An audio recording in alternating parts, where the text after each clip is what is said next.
साल 1947। भारत सदियों की गुलामी के बाद आजादी के बिल्कुल करीब खड़ा था। हर तरफ उम्मीद थी, उत्साह था और एक नए भविष्य का सपना था। लेकिन इसी आजादी के साथ इतिहास का एक सबसे कठिन फैसला भी जुड़ा हुआ था। ब्रिटिश शासन अब अपने अंत की ओर बढ़ रहा था।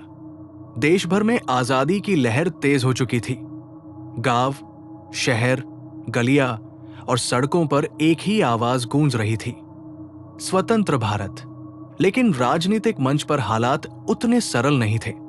मुस्लिम लीग मोहम्मद अली जिन्ना के नेतृत्व में एक अलग राष्ट्र पाकिस्तान की मांग कर रही थी।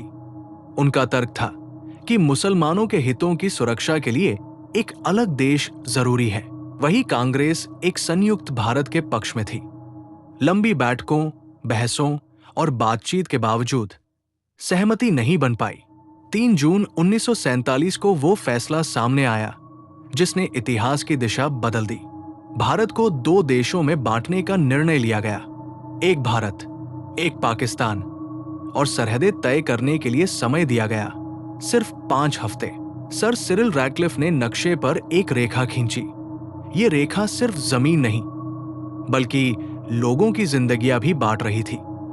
कई लोगों को यह तक नहीं पता था कि उनका घर किस देश में आ गया है।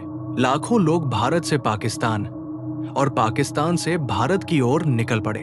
ट्रेनों में जगह नहीं थी, सड़कें इंसानों से भर गई। बच्चे, महिलाएं, बुजुर्ग सब अपने सिर पर सामान और दिल में डर लेकर चल पड़े। इसके बाद शुरू हुआ इतिहास का सबसे बड़ा पलायन। इस दौर में सांप्रदायिक हिंसा ने हालात और भयावह बना दिए। घर उजड़ गए, परिवार बिछड़ गए और अनगिनत जिंदगियां हमेशा के लिए खो गई। ये दर्द किसी एक धर्म या देश का नहीं था, ये इंसानियत का दर्द था। फिर आया वो ऐतिहासिक क्षण।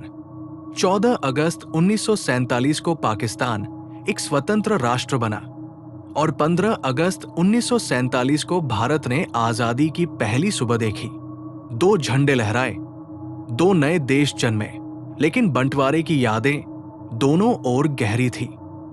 आज दशकों बाद भी 1947 हमें यह सिखाता है कि आजादी आसान नहीं होती।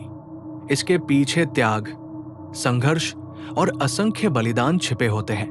भारत और पाकिस्तान 2 अलग देश हैं, लेकिन उनका इतिहास, उनकी जड़ें और उनका दर्द एक ही कहानी से जुड़ा हुआ है।